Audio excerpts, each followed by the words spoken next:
Hello, Rochelle here from Dreaming English, and today I'm going to talk to you about American universities. And my son is now at Northeastern University. I'm a proud Northeastern mom.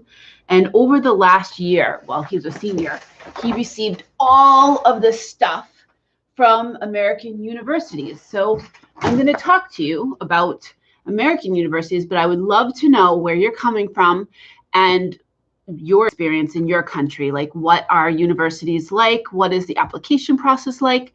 My daytime job, what I do during the week, I work with high school seniors and I help them to apply to universities in the United States. So I did that live with my son last year, but every year I'm working with our seniors and I'm helping them with picking out the different colleges that they're going to apply to. I'm helping them with their applications, which are all online now. I'm helping them with applications for financial aid so that way they can pay for the universities. And it's a really complicated process. So I'd like to know what the process is like where you live. I can tell you what it's like here in the United States. And I kind of would like it to be a discussion. So hello, Vignesh. I understand, I believe you told me that you are in university, so let me know where you're going. But let me know where you're coming from. I know, Vignesh, you're coming from India. Also hit the like. So I'd like to know where you're coming from. I'd like to know if you are in university, in college. Here in the United States, we called it college. A lot of our colleges are changing their name to university because all over the rest of the world, people call college university. So a lot of our colleges are changing their names. For instance, I went to Fitchburg State College and it's now Fitchburg State University, for example. So I'd love to hear from you. I'm going to go over like the different places, all the stuff I got. This is the acceptance that my son got for Northeastern University, and I got all of this stuff. I can talk to you about the colleges here. I live near Boston. This is a college in Boston. I can tell you a lot about places in Boston, but I have a whole basket here of colleges all over the United States. Florida, Texas, California, you name it. My son got a brochure from them. He even got a brochure from Harvard College. So I'd love to hear what the university application process is like from you. How expensive is it? I know it's very expensive here in the United States. We were fortunate that my son qualified for financial aid, but it's very expensive. And that's why I help my students to apply for aid. We have aid from the federal government and aid from the colleges. Like here is the one college in Connecticut. So this is UConn, and they have the same. So Northeastern University, you can see a husky dog. They are huskies as well at UConn. So here's one that is in the next state over, Connecticut. I'd love to hear from you where you're going, where you went, what was the experience like. For me, it's been more than 20 years ago. As I said, I have a son that I just dropped off a week ago. He started classes the first day yesterday, but I dropped him off to college a week ago. Vignesh says, yes, I'm studying at Ania Vivekananda College of Pharmacy, and sorry if I said that wrong, and the pharmacy of the third, actually, and then we'll on to MGR University from Tamil Nadu. Okay, so you're going to school for pharmacy. We have a lot of students where I live that want to go to school for pharmacy, and we have a college here called Massachusetts College of Pharmacy and Health Sciences University. They have the name already, college in there. It's MCPHS. Already colleges in there, but they added university to the end. And why did they do that? Because if the rest of the world calls college university, although you said that you go to College of Pharmacy, but most places I know call it university. American colleges want to attract people from all over the world, so they are one of the reasons why they're changing their names from college to university is to attract people from all over the world to apply. So I've been seeing that we have Assumption College, that's now Assumption University, right in the town that I work in. And one of the colleges I also went to was Rivier College. It's now Rivier University. So another place that my son applied to, but I love this place. It's right in the town that I work in, WPI. It's Worcester Polytech. He's going to school for engineering, for mechanical engineering. So this is one of the places. And so this was one of the acceptance letters that came in the mail. He ultimately, like I said, went to Northeastern, but this was one of the acceptance letters. A lot of the colleges and universities are sending the acceptances through email or through their portal and no longer actually sending them in the mail. But a third place that did send him one is NYU. He ultimately didn't go here. Where he's going is 1 hour away, and NYU would have been 3-hour drive. So I think that Northeastern is a better choice from him. So Vignesh, is where you're going to school, is it close by where you live, or is it, do you have to like, is it far away? Do you have to live there? Like my son actually is living in dormitories where he's sleeping because it's too far to be able to drive there every day. It would take 2 hours both ways. It's a 1 hour drive, but there's lots of traffic. So it's actually something where he's actually living in a dorm and sleeping in the dorm. And so I have, oh, Yuri, thank you so much for joining. So today we're talking about colleges and universities. And a lot of my students will go to college very close because living in a dormitory or a residence hall is very expensive, right? So they'll go to college in the same town so they can live at home with their parents. But my son, like I said, is going to school in a place that's a 1 hour drive, but with traffic, it's really 2 hours. So he's living there. And I wonder where you have, where you're going to school, Vignesh, or Yuri, where you have gone to school or where you're going to school now. Is it someplace that you live close to? Is it someplace that you had to like drive too far away? Did you actually live there and sleep in a dormitory? Or now the new word is called residence halls. In the United States, that we're changing the names, we're changing our language kind of. So one of the things that we're changing is that we now call the places where they sleep, we still call them dorms, but you know, at Northwestern University, at Fitchburg State, they're called residence halls because they kind of say you live there, you eat there, you sleep there. So it's more than just where you sleep, which dormitory is kind of interesting. It's from the Spanish word for sleeping, right? Like dormant volcano, dorm. So it's really kind of just talking about where you sleep. So that was another thing that in the language of college and university that we are changing our language and how we talk about things. And so we're changing the name of what the place where people sleep at a college. So Vignesh says, conducting the only Tamil Nadu. Okay, so it's related to medical. So, okay. All right. Thank you for sharing. Is it close to where you live or do you have to like commute there? Let me know. So basically that's what I do for work.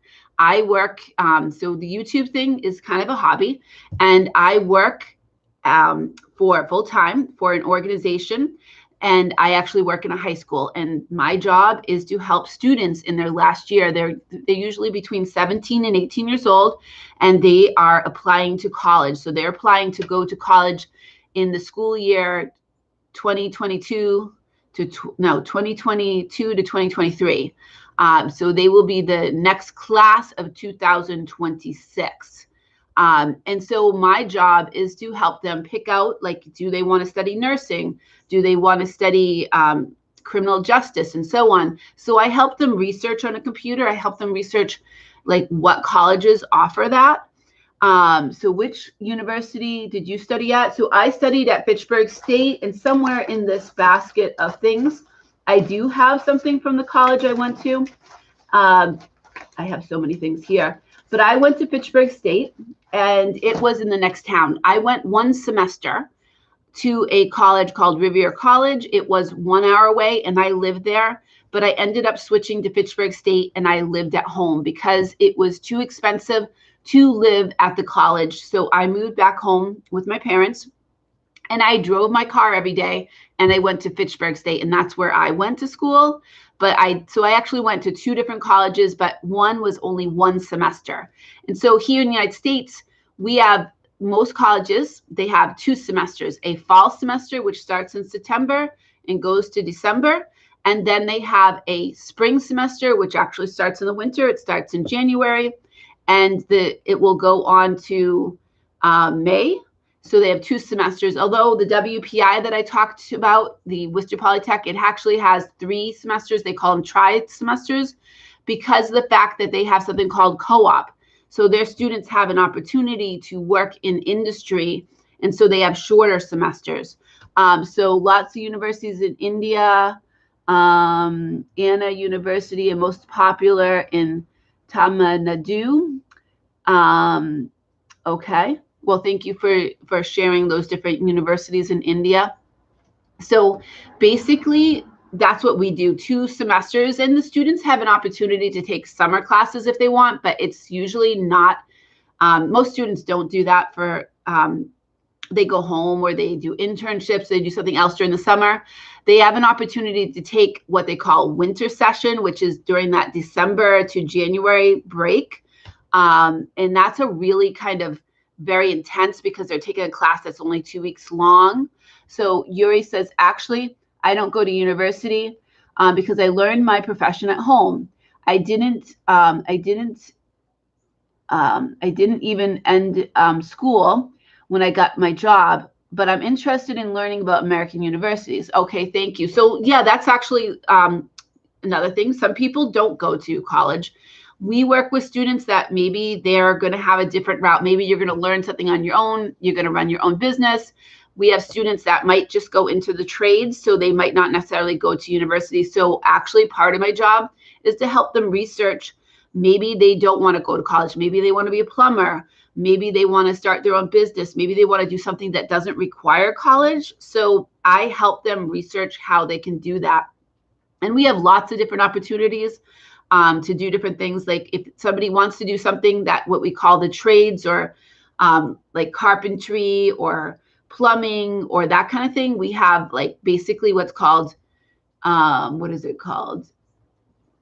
Apprenticism. So basically they end up interviewing to become an apprentice for the plumbing union, and they learn that trade, and then they can actually, I think, get a license for that and then become a licensed plumber and so on. So there's different opportunities for students to go different routes. I've had friends that didn't go to university and just went straight to college. Or my aunt, for instance, she went 1 semester to college, but then she got a job at Digital, which Digital was a big electronics computer company around the whole entire world. And she actually worked her way up and only had that 1 semester in college. There was that opportunity. There's not as much opportunity here in the US to do that now, at least in like basically office environments. A lot of them are looking for colleges, but there's still that opportunity to go straight into the workforce from when you finish up your elementary and your high school years. So what universities are popular? So I am going to talk a lot about that. I was talking about the places my son applied to, NYU. I actually gathered up this big basket of all the things that my son got during his senior year, and most of them are in New England. I live in Massachusetts, so there's Massachusetts, we have other states that are near us, and so most of these are around New England, and they are, so this is RIT, this is Rochester Institute for Technology. He wants to be an engineer, so he got a lot of things from everywhere, but especially things that offer stuff in the technologies and engineering. This one is in New York, but not New York City. It's in like upstate New York. So here's one from New York. Here's another one from Boston, Boston University. They have everything, including engineering, but you can go there for just about anything. So that's right here in Massachusetts. This is very popular. I was just looking at the places that my students applied to, and I think about 24 of about 200 students applied to Boston University. It's very, very popular. Let's see, what else do I have here? This one's in Florida. My students don't really apply to Florida, but this is another technology college that sent something to my son. And so there we have this school in Florida. My students want to go to Florida because it'll be much warmer. But the reality is it's really hard to go to school far away. Like one of my friends told me their daughter went to school in Florida and they already want to come home. And now that's not possible because you would need to fly or it's maybe like a 15-hour drive or longer to come home. So they're not coming home on the weekend. While my son going to Northeastern, he could take a train. He could actually bike ride. I know I've talked about bike riding before and how my son's a big bike rider. So he can bike ride home for the weekend because it's an hour-long drive and it's probably going to take him, I don't know, maybe 2 hours or 3 hours to bike ride. And then this is where I went to school. I mentioned Fitchburg State. This is where I went to school and where I got both my bachelor's degree and my master's degree from Fitchburg State. So those are some of the popular. One of the places my son wanted to go, but he didn't get into, is MIT. This is known around the world, I believe, Massachusetts Institute for Technology. This was his #1 choice, but this is one of the hardest universities to get into, in universities, colleges in the world, and I think known throughout the world. But again, he didn't get in there. I told him maybe he can go there for graduate school. So those are some of them. And like I said, I have a whole big basket. So I'm going to be talking to you about different places. My students like to apply to local places. So Worcester State University is one of the most popular places my students apply to. It's in Massachusetts. It's actually in the town that I work in. They also like to apply to Framingham State, Salem State. So these are all state colleges. So they are run by the state of Massachusetts and they're less expensive to go to. For instance, this one is from Harvard College. If you can see Harvard College, right? My son got this in the mail. Harvard College, Northeastern, MIT, they are about $75,000 a year. However, no one or hardly anyone pays $75,000. Most of them get scholarships, they get financial aid. International students might end up, because international students really can't apply for financial aid, so they may end up paying that amount of money. But my son did not pay $75,000, or we are not paying $75,000 a year for him to go to school to Northeastern because we got financial aid and he got scholarships. However, the state colleges, the Fitchburg State that I went to, the Worcester State, the ones that are run by the state of Massachusetts, those ones are about $12,000 a year. And if you want to live there, it's going to be about $24,000 a year. How much is the average price to study? So everyone is different depending on how much money their parents make. I have had students that have gone to Boston College and they pay nothing because their parents really don't have much money at all. So I've even had students where the school actually gave them money that would help them to travel back and forth. Because in order to go, it wasn't enough to just give them total free tuition. They wouldn't have been able to get there. But then I've had students that might have had to take out loans of maybe like $5,000 a year, which isn't too bad considering that the price of these colleges is between $60,000 and $70,000 a year. My son is paying, or we're paying a lot more than that, but we're not paying $75,000 because he ended up getting some scholarships, and I work in a nonprofit. So that means I do not make a lot of money. So we qualified for some financial aid. So it's all over the place. And I think it really depends on how much your parents make. And it also depends whether or not the student has qualified for financial aid. And it depends on the schools. I was talking about these state schools. This is UMass Lowell. Now, this one is about $15,000 to go to school, but then another $15,000 to live there, so $30,000. They don't have a lot of money to give because they're run by the school. So the students might get some aid, they might get some scholarships, but they're still going to end up paying some money. They're not going to get 100% aid. However, places like Harvard, places like MIT, they will meet full need. What does that mean? If your parents have no money, they will give you everything you need. In fact, like I said, I had that student that went to Boston College where they not only gave them free tuition, complete what we call a full boat ride, right? They ended up giving that student some money to be able to get back and forth, to go visit mom, to be able to get to college in the first place. So that average sticker price is all over the place. However, you can, as somebody that is going to apply, you can actually go to the website, and every college has what is called a net price calculator. So as a student or as parents, I can type in how much money I make, how much money that I have in the bank account, and so on. And I can figure out more or less how much money it's going to cost me if my son goes to Northeastern, if my son goes to WPI, or if my son goes to Fitchburg State. So that was something that we did as a family when we were choosing colleges. And it ended up being that my son was still able to go to the college that was going to like be a more expensive college because he ended up getting those scholarships. Thank you for joining. If you're just joining now, please hit the like button and let me know where you're from. We are talking about American universities, and I'd love to know about the universities that you are going to or have gone to, or universities in your country. I'm going to have to drink something because talking for a long time.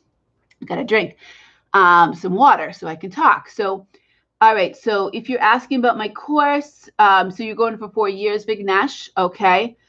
Is vaccination required? So that is different around the country. In Massachusetts, where I live at Northeastern, and almost all Massachusetts colleges, vaccination is required. However, there are places like Florida where the governor is saying, no, vaccination is not going to be required and colleges are not allowed to do that. It's a real hot mess of the vaccination policies. I believe it should be required, and I'm more comfortable with it being required.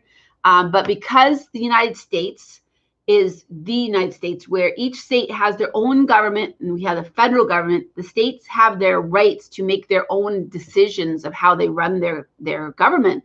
And so in some states like Texas and Florida, the governor has said colleges cannot require vaccinations. Some colleges have found ways around that. I was following the news of how they were doing that. But yes, that has been a hot button. But in Massachusetts, I think we are the most vaccinated state of all of the United States, all the states. Our vaccination rate, I just checked that this morning, is about 76% full vaccination. And it's very much, that's the rule for all colleges here.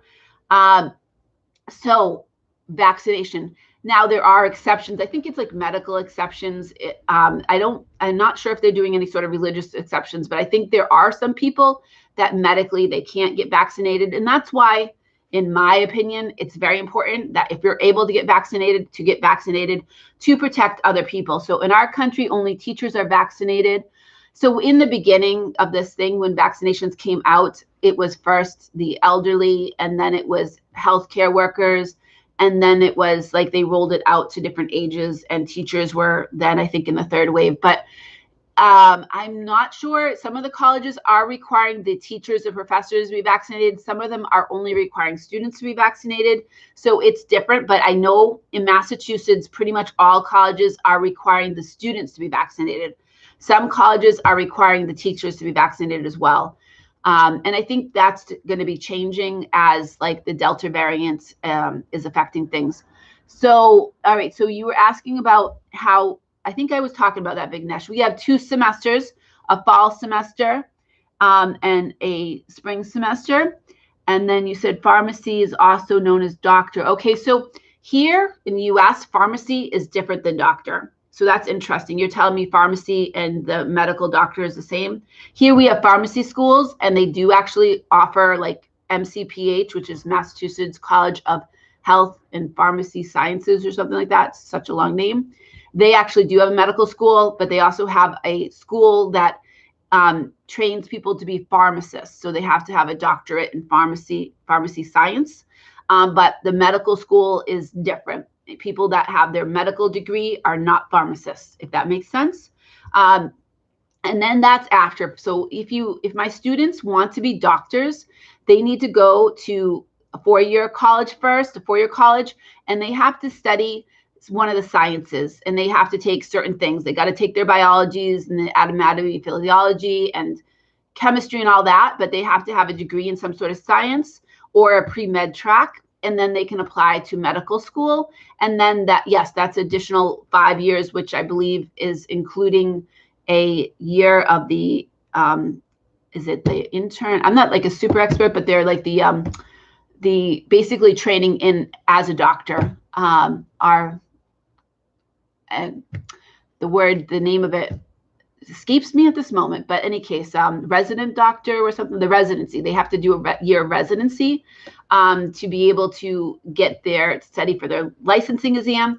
And it's one of those things, pharmacy, nursing, being a doctor, they also have to study and pass their licensing exam, because just going to school to become a doctor doesn't make you a doctor. You also have to pass your licensing exam. So how many semesters would be required in American college? So there would be 8 semesters, because we have 4 years for a bachelor's degree, and each year is 2 semesters. So 2 times 4 is 8. How many universities had you giving lectures? So our universities are all different, as like some of them are really small and might have a small group, and some of them might have those huge lecture halls that might have 300 students. So it depends on where you're going. I know like the UMass Amherst, like the Boston College and Boston University, they're going to have those huge lecture halls that are going to seat like 300 people. It's usually for those first year classes, like your English class, your history classes, your general, what we call general ed classes, because everyone has to take those. Then as you start taking classes for your particular major, your classes will get smaller. So those big, huge lecture halls, seating up to like 300 people, that's as big as I've seen, but I'm sure there are bigger ones. Like University of Michigan, I think, has like 50,000 students, maybe more. So they might have even bigger lecture halls. The biggest I have seen is like UMass Amherst, or I think Boston College, and those were lecture halls of about 300 students. But then where I went to school, Fitchburg State, we really didn't have that. It was usually no more than like maybe 20, 30 students. And as I was taking my particular classes for my major, it got down to like less than 20, less than 10 people that we would have in our classes. And that's one of the things I talk to my students. If they really want small classes, then we're going to look at colleges. Like the different colleges are going to list that. You know, they'll have inside of their things like, oh, the average class size is this. And those are the things that they would be looking for. And we don't have to necessarily look at these paper things. It's all on their websites as well. So we can look at, and there's actually like things like College Board and collegedata.com and stuff, where we can say, okay, do you want to go to school in the city? Do you want to go to school in the country? Do you want to go to school close by, farther away? And we can filter down, and we can say, okay, do you want to study nursing? Do you want to study criminal justice? And that can allow us to find a smaller amount of colleges that are going to offer everything that students are looking for. So Yuri says, can students study at home and go to university only for exams? We had this option for universities here. So before the pandemic, we of course had online only classes. It wasn't as popular, and I think most students want to be, especially after this pandemic, they want to be in a university and be live and find it to be a better way to study. However, there are definitely online only universities. There are online only options at universities. When I studied at Fitchburg State, when I did my master's degree, I took a couple online only classes, but most of them I took in person because I like that better.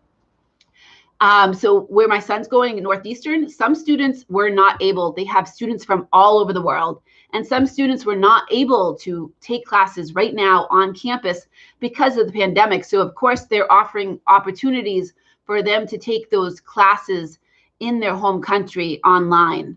I'm not sure if it's live, like if they're on the other side of the world. I know that Northeastern has campuses all over the world as well. So there might be opportunity for them to get a live class that is closer to their time zone, an online class. And I have somebody new here. I'm not sure if I'm going to say your name right, but it says Social Reformer. Good evening. Thank you so much for joining, and let me know where you're from. And hit the like. We are talking about American universities and kind of talking about how they're different from where you live. I work at a high school where I help students apply for college. I'm also a proud mom of a recent Northeastern freshman. So that I have this experience. I've been working with students for the past 5 years, helping them to apply for college online, help them to apply for financial aid to pay for college. So I want to share everything that I've learned. The past year, I've had my son, he was a senior, and he got all of this stuff from all these American universities, and I collected it all just because I was just so amazed at how much I actually saw it firsthand with my own son after I've been working for the past 4 years with my students to see what comes in the mail and what is the process firsthand with my own son. But like I said, I've been working with the students and I'm fairly knowledgeable about what's it like, what's the process to apply for a university here in the United States, what's required, which university is the best in the US. So they have a US News and World Report that ranks the universities. I don't really believe in that so much, but I'd say the hardest to get into and the ones that I think are best are right here in Massachusetts. Harvard, MIT, those would be like my top ones. I might be a little bit biased, but I think they're known throughout the world. They're the hardest to get into in the world. However, that being said, we have awesome universities throughout the United States. We have Princeton, that is, I believe, I always forget. Princeton, I think, is in Connecticut. We have Yale, that definitely is in Connecticut. We have Brown University in Connecticut. So we have like all these what we call Ivy League, which I think are maybe under 20 universities. And the Ivy League schools, funny thing about that, the reason they're called Ivy League is one, they're hard to get into, but they also have this beautiful ivy that grows along some of these old brick buildings that they have. Vinesh says universities approach online, but only for MGR University. So yeah, the question on online, I think they're offering students the option to study online if that's more comfortable for them, or if they're not able to because we're still in this pandemic, but there always was that option. I usually would not suggest it for my students right away before the pandemic because taking a class online, one, you don't have as much connection to your professor. You don't have as much connection to your fellow students. You have to be really, really organized and really be able to learn on your own. So I really don't suggest it for my first year students. I think it's maybe a good thing for somebody that is going back to school, that maybe they're trying to get like I went for my master's degree. So some online classes were more convenient for me, especially if there was a class during a time that I couldn't take it. So it offered me that opportunity. But you need to be organized and you need to be able to learn kind of on your own. So that's one thing that I don't really, and I think after this past year and a half of having to learn at home, my students were having to learn at home, the teachers had to teach from home. We crave the ability to go in and be with other people, even if we have to wear a mask, which we do. At least in Massachusetts, all public schools right now, colleges, all elementary schools, high schools, we are all wearing a mask.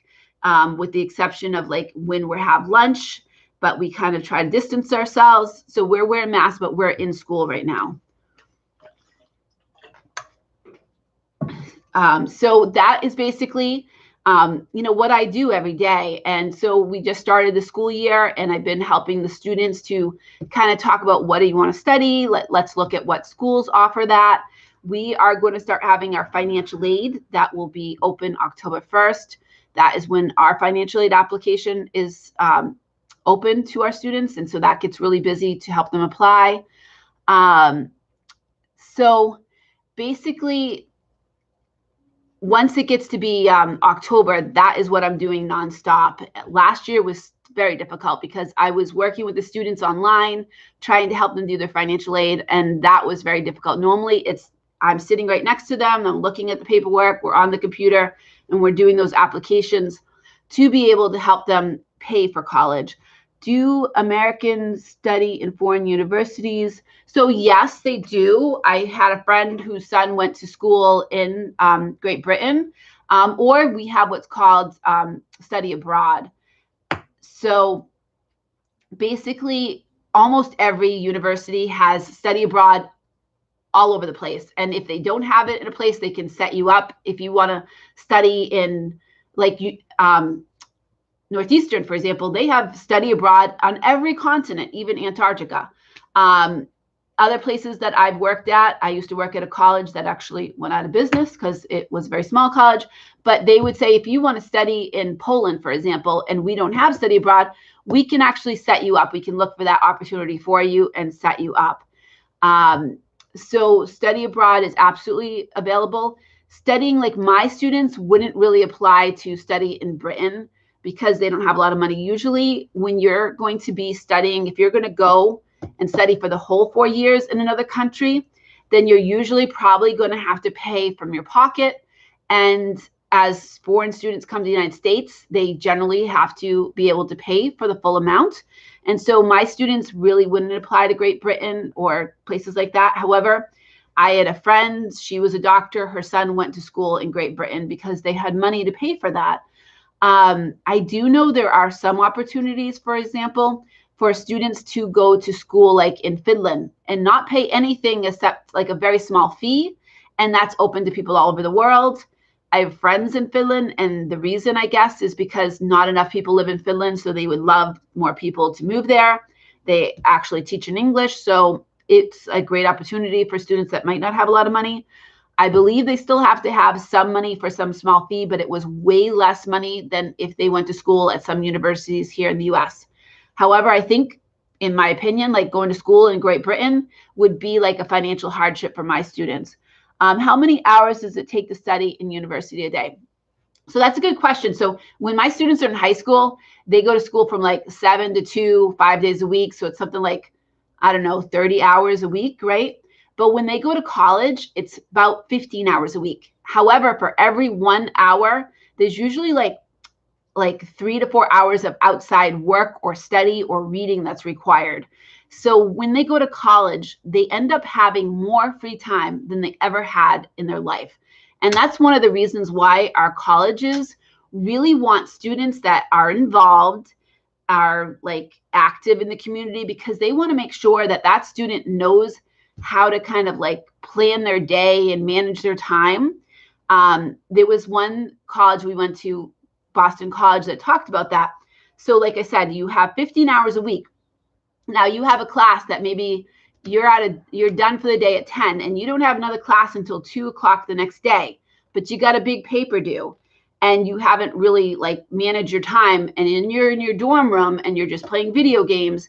And what happens with students that are not involved and not active is they don't have that like self way of kind of like monitoring their time to be able like, okay, now I need to stop and I need to do this. And they'll end up playing the video games, and they'll end up hanging out with some friends, in the student center and whatnot, and they won't get what needs to be done. They will not be successful. So colleges really want those students that are involved in activities, not because they want to have a student that's super over scheduled, but they want to have people that know how to manage time, that know how to be involved, that aren't going to just like end up having this huge amount of free time and not know how to handle that, if that makes sense.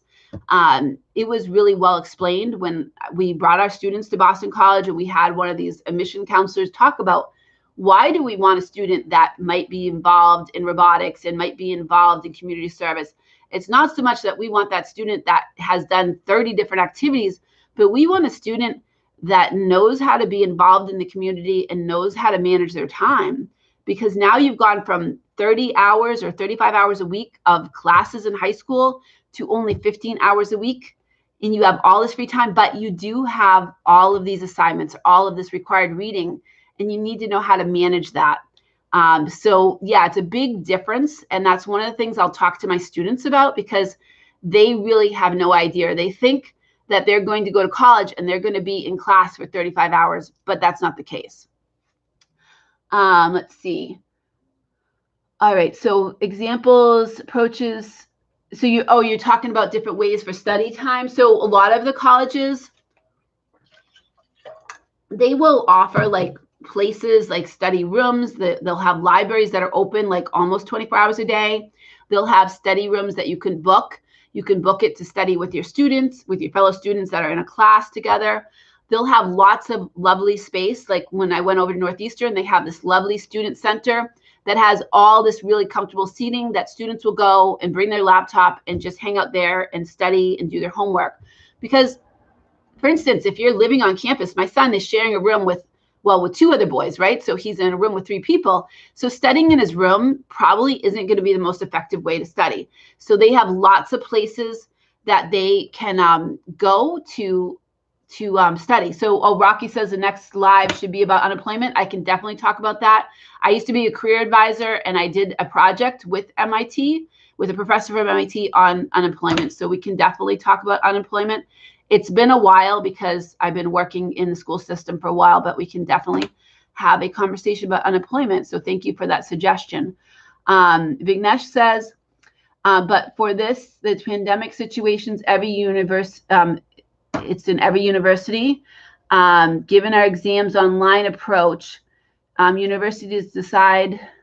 So yeah, I've actually heard about this. Like a lot of my students, I've heard when they go to college, and even my son, when he was taking some exams to go to college, like AP exams, he had to take it online. And I've heard that the students have to kind of like show that camera and kind of show what's around the room, and that the camera is actually paying attention. Are you looking like over there and over there? Because maybe you've got like notes you shouldn't be looking at. And it's actually really stressful. I heard some people that were taking the test to become a nurse, they were like, and I've read about it, like Washington Post had articles about all of these online tests and how they want you to hold up all of your notes. They want you to kind of show around the room with that camera, and they're kind of watching where your eyes going. And yeah, I really wouldn't want to do that myself. So Rocky says, I write offline. So, I think for a lot of students, that was absolutely more difficult to do those online tests. If you're new here, like we're talking about universities, American universities in particular, hit the like button and let me know where you're coming from. So online is easy. So Rocky says online is easy. For some people, it might be. I know for other people, it's easier to be in person. The majority of my students would rather be in person. In fact, a lot of my students that graduated the high school class of 2020, they didn't go on to college because they didn't want to be online. They didn't want to spend all that money and just be taking classes online. So they took a year off, and some of them are still taking a second year off. It was natural condition for my university, and that's why I could not be able to approach for an online exam. Yuri says, can students choose what foreign language they'd like to learn by themselves? So foreign languages, that's a good question. So the colleges, like if they want to study a certain foreign language, they need to look at what that college offers. Now they might have the opportunity to take other foreign languages at another college. Like for instance, I work in Worcester, and there are about 12 different colleges, and they have something called an agreement between the colleges. So if you're going to WPI and they only offer Spanish and French, but you want to take Latin or you want to take German, you might be able to go to Assumption and take that class there. And they actually have opportunities for them to get a bus over there and take those classes. Boston also has an agreement between different colleges. I'm sorry if I'm talking too fast. Where, like, for instance, my son's going to Northeastern. If they have something that they don't have a class and he wants to take something, he can take a class at MIT. I'm not exactly sure if he can take one at MIT, but he can take them maybe at Boston College or different ones that are in what's called that consortium of colleges that have an agreement. So you really have to go by what that college offers. However, many colleges have agreements with other colleges that would give you the opportunity to take a different foreign language if they didn't offer that, if that makes sense. Offline, we can't copy. So copying is not a good thing. You're not learning anything, Rocky, if you copy. So if you are copying, you're only cheating yourself, if that's what you mean. I'm not sure if that's what you mean by that. When I went to Fitchburg State, they talked about like the online way that they could check for plagiarism. Basically, you put in your papers, and you now everything is turned on online, and they put it through this like kind of test. And if there's any sort of plagiarism, then you end up like failing that and so on. It's not good. And when you do copy from someone else or, cheat or whatnot, you're only cheating yourself, because then you're not learning, so I really don't think that would be a good approach, in my opinion, and not an honest approach. You're not being honest with yourself, and you're not really learning if you are copying.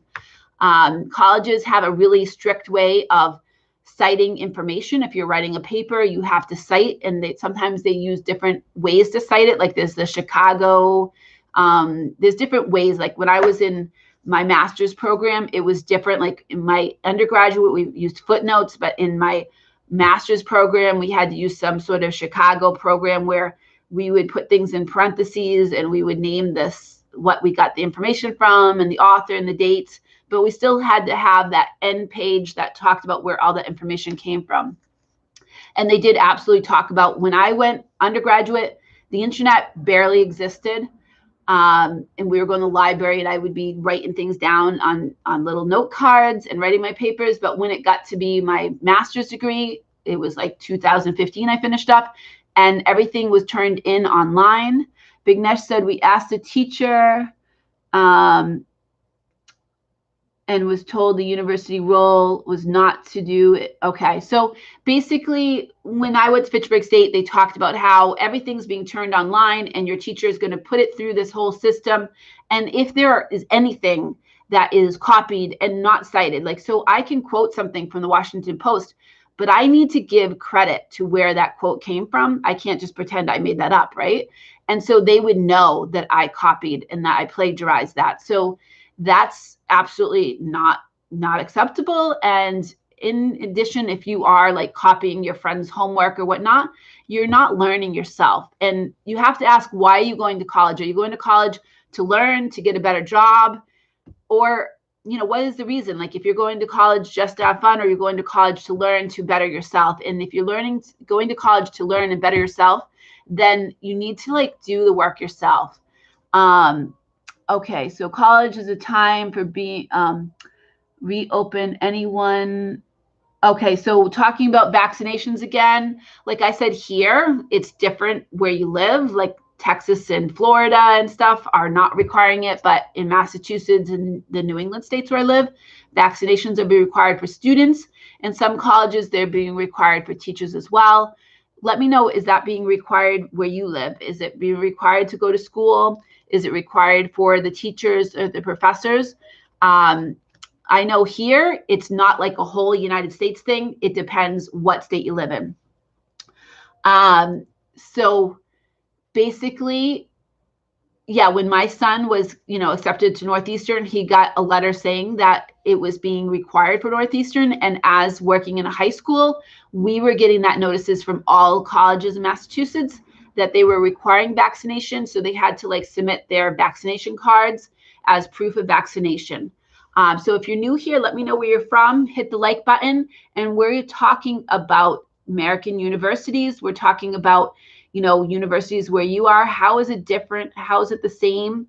I work in a high school and I help students apply. And my son just applied and got accepted to Northeastern, and he just started there. And I have this huge, laundry basket here of all the things, all the places that sent him stuff, which included places that are known throughout the world, like Harvard and MIT. This is Illinois Tech. We have, let's see, what is this one? I'm not even sure. This one's Amherst. So we have Amherst College in Massachusetts. This is the state of Massachusetts where I live. And I live in the middle of the state right here. This is Boston over here, where my son is going to college. So this one is Amherst, and this one's right there where that dot is. Yuri says, is there a possibility to change a university for another if you're moving to another place? So absolutely. Like I said, when I went to school, I want to say hello to Sam, my coworker. Love Sam. He works with me at Mass Ed Co. So he helps other students apply for college too. So I believe that's Sam. Sam, is that you from Mass Ed Co? Let me know. Yuri, yes. I went to Revere College for one semester and I couldn't afford it. It was 1 hour away from where I lived, and I lived in a dormitory there. And I had to move back and go. Yes, that is my friend Sam. He also does the same kind of work, but he works with more adults while I work with high school students. And so I had to move back and go to school in the next town over and live at home with my parents to save money. So yes, you can change if you're moving to a different place. A lot of my students will change because of money. Like I had a student that went to Salem State, and it's a state college, so it costs less, but it was a lot of money to live there because it was too far to drive.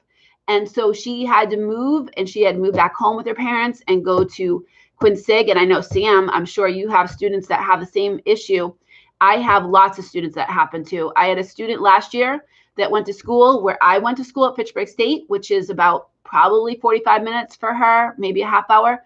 But she moved back and she went to the local college because of the pandemic and because it was too far and she wanted to be closer to home. So absolutely, you can change.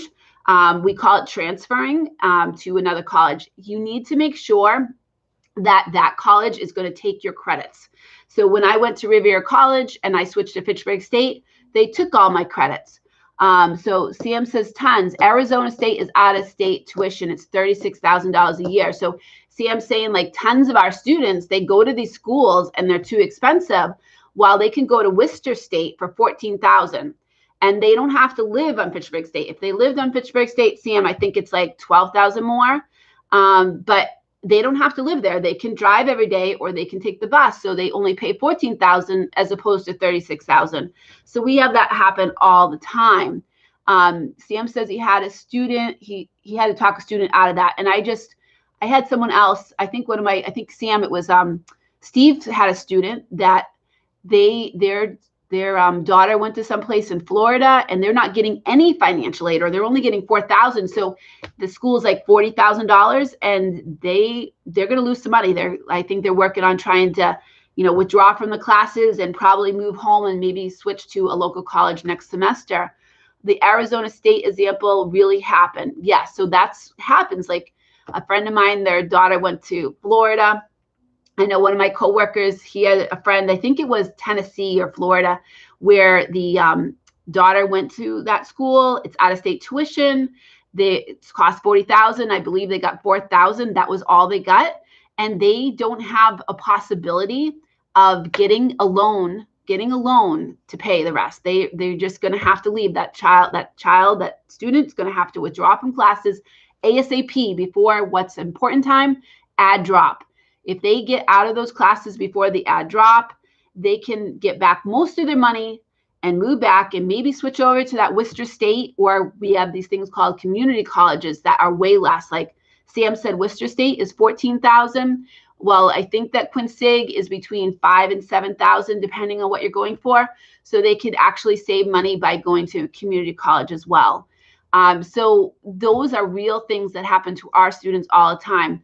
They want to go away. They want to get out of Worcester and they move away and they realize they can't afford it and they have to move back. And sometimes it's a financial, like they've lost some money in the process, or sometimes maybe Sam was able to talk that student out of Arizona State and tell them, hey, you're going to just go to Worcester State for $14,000. Go there. You'll get the same education. You'll get the same job opportunities, and you're going to save a lot of money.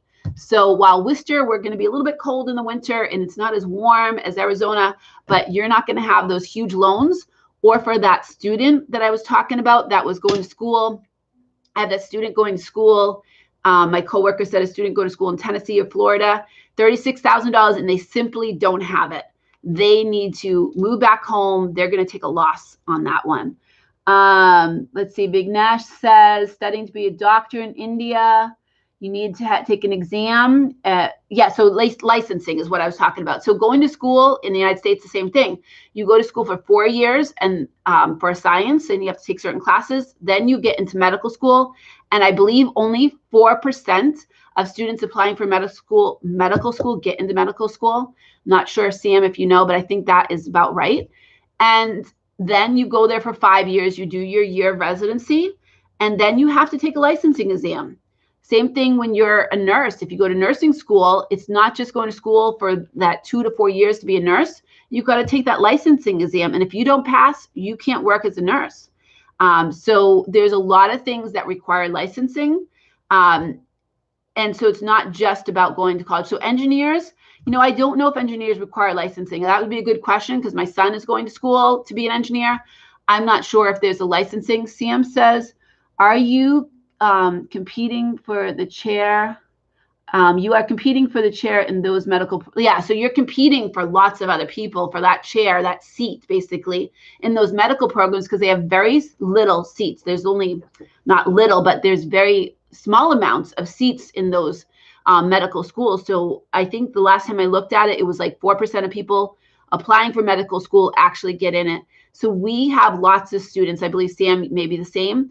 I have lots of students that want to be a nurse, lots of students that tell me they want to be doctors.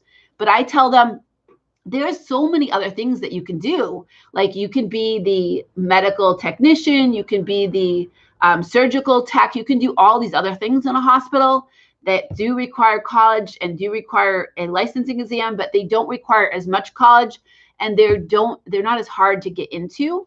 So Sam says there are more applicants than chairs in those programs. So absolutely, that's why only about 4% get into the medical schools. If you want to be a veterinarian, even less. I think there might be like 3 veterinarian colleges in the country. So getting into veterinarian school is even harder than getting into medical school.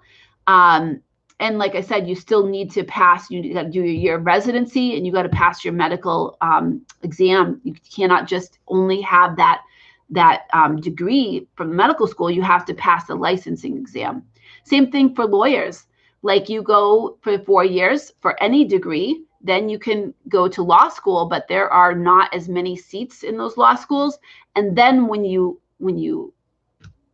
graduate, there are not enough jobs for all the lawyers that are graduating or all the people graduating from law school as they're, so basically unemployment or what we call underemployment. Rocky had mentioned unemployment. Well, there's something called underemployment. If you went to school to be a lawyer, but you're working at Starbucks, well, that's underemployment. You might be employed, but you're not employed for what you went to school for. Let me see. I got to take a sip of water. This is a lot of talking. So basically, I see that all the time. I was talking about how I was in that study with a professor from MIT on unemployment, and we had what was called underemployment, where we had people that had a master's degree from Cornell and a doctorate degree from Princeton, and they were either underemployed, meaning maybe they were working at Starbucks serving people coffee, or they had no job. And so that's what we would call underemployment in this country. So going to school to become a lawyer when there's so many more people going to school to be lawyers and there are not enough jobs, I think you need to really evaluate whether or not that's the right decision for you, because you're taking a risk of the money that you're paying to go to that school and being able to pay that off. Because when you graduate in the US, you can take loans, but you have 6 months from the date you graduate to the date, like the date we graduate. And here's my graduation hat, right? It's actually my son's. The date you graduate, you have 6 months in order to start making those payments on your loans. So Rocky said you studied for free. That's awesome. In the US, it costs a lot of money to go to school. I know in other places, college might be free or maybe a lot less money. So that's something that I'm very interested. Let me know where you go, like where do you live? How much does it cost? Is school free where you live, or does it cost a lot of money? Is it affordable? Here in the US, it was more affordable. Like when my mother went to Northeastern, they had what's called a co-op program, which they still have, but she go to school for a semester and then she did co-op, which they put her into different jobs, and she was able to earn enough money from the co-op to pay the next semester. Yuri says, great stream. Thank you. So great information. Thank you. State government paid all the money for Rocky to go to school. So we do have money from our government that pays for the students, but it doesn't pay for all of it. And that's the problem here, is that colleges cost so much money that it's not enough money to pay for everything. And so I have someone else coming in, Ajay. Good evening. How's your day? Thank you. I'm having a good day here talking about education. We'll probably go for another 5 or 10 minutes, but we're talking about universities in the US and how it's different. I just learned from Rocky in India that the government paid for his college, while in the US, that's not the case. Colleges, some students get some money, for college, but we don't get a ton. So my mobile data is over. So my mobile data is over. So that's why I have to pay money online. Okay. So thank you so much, Vignesh, for watching. If you are using your mobile data and you have to pay for it, thank you so much as well. So like I said, we're talking about college universities here in the US and around the world. I'm going to go for about 5 more minutes or 10 minutes, depending on how many people are taking part.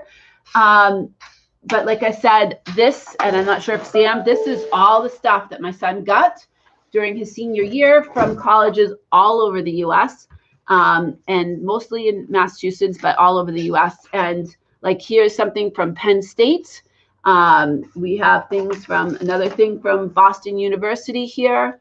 So I have stuff from all over the place. Here's one from a state college, Framingham State, that is where a lot of my students apply to go to. So basically, Sam, who has been on the stream, and myself, we work with students. Sam works with adults mostly, and I work with high school students, and we help them apply for college.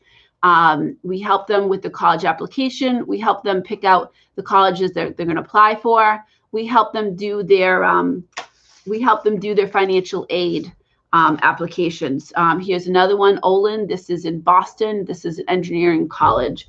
And that's what I do during the day, my full-time job. So I thought this would be a good topic. I think next time we might talk about unemployment. I know Rocky had said, had given that suggestion. So definitely that could be a future topic. But I'd love to know, where you go to school, do you have to pay? Yuri, if you're still on, are schools affordable? Does the government pay for it there? Let me know if you're still there. I'm not sure, but I'd love to hear from you. Here, like I said, the colleges pay, the government does pay for some students to go, but not the whole amount. It's a very small amount. This is the place where I went for the 1 semester, Riviera University, where I went for 1 semester, but it was too much money. And I had to switch colleges and go to the college in the next town. So that is where I ended up going to Fitchburg State. I switched from Riviera College. So yeah, basically I thought this would be a good topic. Like I said, my son has just gone to Northwestern, Northeastern, not Northwestern University. So Yuri says that all the schools are free for now. So that's awesome. I understand that is the case in many other countries, that schools are free or very, very affordable. Here in the US is not the case. Back maybe before the 1970s, it was way more affordable. I remember my aunt who paid her own way, worked and paid her own way to get to college. My mother, who went to Northeastern University, was able to work and pay to go through Northeastern. So yeah, thank you, Rocky. I'm a very proud mom. That's why I bought this shirt. So, because I am super proud of my son. But basically, it's not free. And I said the schools are anywhere from $5,000 to $7,000 a year for our community college to about $75,000 a year for places like Northeastern University, Harvard, MIT. Yuri says universities are around several $1,000s. So I imagine that's a lot of money for people in your country, but it's way less. Like I said, the community colleges, some places it's actually free. Like if you're in certain states in the United States, community college is free. For our students that qualify for financial aid, some students are able to go to community college for pretty much free. But for a lot of our students, if they're going to different colleges, they're going to some of the state schools, their private schools, it's definitely not free. And, they end up paying anywhere from $10,000 to sometimes $40,000 a year. Like I said, the average cost in some of the colleges can be upwards to $60,000 to $75,000 a year. Northeastern has a good career services, Sam says. You graduate with 2 or 3 years of internships on your resume. Sam's brother went to Northeastern and is doing very, very well. So yes, they have a great co-op program. It's, not as affordable as it was, but I think the co-op, what's good about the co-op is you earn money where you go into the co-op and you can use it to pay for your tuition. High cost, $37,000 a year, but you get into a good job. So if you're paying, $37,000 a year, but you get a really good paying job, it could be a good idea for some people, but for some of our students, that's not possible. Some of our students cannot get loans for that, and they would not have gotten the financial aid. So, it depends. Like some of the schools have more money to give. And that's, like Sam said, one of the reasons we support some private colleges is they have more money to give, like Northeastern, Harvard, MIT. They will meet full financial needs. Sorry for talking too fast. So it'll make it very affordable for our students. But some colleges, like one that just went out of business, Becker College, right here in Worcester, where we both work, they didn't meet full financial need. And one of the reasons why is they did not have the money and they went out of business. So yes, private colleges can be a good choice for some of our students that are what I call the high flyers, that are doing very, very well in school, that they can actually get into them and they will end up getting enough money to go there. Rocky says, my college is only 35,000 rupees, but no campus placement, which I think means that you can't live there. Okay, thank you for sharing. Like Sam said, some colleges will meet those full financial need of their students. So if their students can only afford to pay, a couple $1,000s a year, that's what they're going to pay. I had a student that went to Boston College that didn't pay anything. In fact, they actually gave them money so that student could get to college, could go visit their parents on some weekends and stuff. So some of those private colleges, they just have the money to give. And so that's why Sam and I are in favor of some private colleges. Not all. Like, I think there are some. I think Anna Maria, for one, I'm really not a fan of. I think that my students will apply for that and they will not get enough money and it doesn't make sense. However, there are definitely others that give the money that our students need and really make it possible. We have students that are here that are what is called undocumented students, meaning they don't have documentation to be here. And some colleges will meet full financial aid need for those students. Vignesh says, how many numbers, or will they be posted up for graduation? Okay, so I think I was able to look at where my students went and where my students applied to. And we end up getting like a list of where our students go. Our graduation rates differ from different high schools, and our amount of students that have gone on to college differ depending on the different town and the different high school that they went to. So I'm not sure if that's what you're asking. Campus placement means that colleges arrange jobs. Okay, so that is kind of what Sam was talking about. So Northeastern has career services. They don't really arrange for you to get a job, but they'll make those connections for you and help you get the interviews. There are other places that might actually arrange for you to get a job. Most career services in the United States doesn't mean placement. It means that they're going to help you get those interviews. They're going to help you with your resume. They're going to make those connections for you, but you are ultimately the person that is responsible for getting your own job. So that is pretty much universal now in the United States for our career services, which is similar to that career campus placement, but that our colleges are not guaranteeing job placement. They are saying, like Northeastern might say 96% of our students get jobs within their field. So basically that means if you went to school to be a mechanical engineer, you're not working at Starbucks as a barista, but you're working as a mechanical engineer. Okay, university, how many hours? So I did talk about that, but I'll mention it again. It's about 15 hours a week full time for the amount of hours you'll be in class. High school is about 35 hours, so it's way less. But for every 1 hour, and Sam could probably correct me on this, for every 1 hour of class, there's about 3 to 4 hours of outside reading or work or assignments that you have to do. So basically, that's it, 15 hours a week, but you are putting in like 3 hours more for every 1 hour that you're in school. And Travel Bloom, thank you so much for joining. I'm doing well. We're talking about colleges, universities in the US. We've been talking for a while, so I'm probably going to end it soon. But if you want to share where you're coming from, are you in a college or university now? Let me know where you're coming from, because basically I work in a high school and help students apply for college, help them apply for financial aid, and I'm a mother of a new freshman at Northeastern University. So I thought this would be a good topic. You'll be able to watch the stream later, I think right after we end, but I do want to be thoughtful of people's time. This has been a great topic. I think the next topic will be on unemployment. That was a suggestion from Rocky, and it's something that I actually have some experience because I have worked as a career advisor. Maybe Sam can join too, because I know he has some work or some knowledge on advising people on careers. So that would be awesome. So we'll probably do that sometime next week. I have to look at my schedule because, as Sam can tell you, I do work full time. So doing the YouTube is like a part-time thing. So let's see, what about the mechanical courses? So my son is going for mechanical engineering at Northeastern University. I don't know all the different things that are required for that.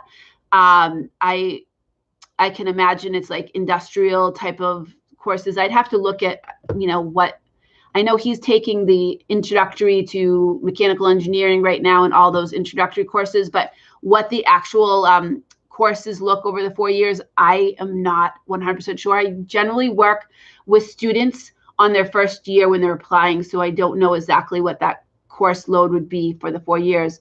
And how about a job? Well, there's all kinds of jobs that you can get with that degree for sure. He is looking to get jobs maybe for NASA, or he wants to do something in aerospace for sure. But he also loves building robots. That being said, thank you so much for everyone joining. Thank you, Sam, if you're still there.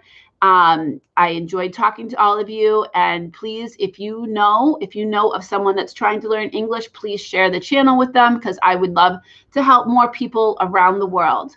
NASA, yes, that would be super cool. So Sam, thank you again for joining, and hopefully you can join next time. Thank you, everyone.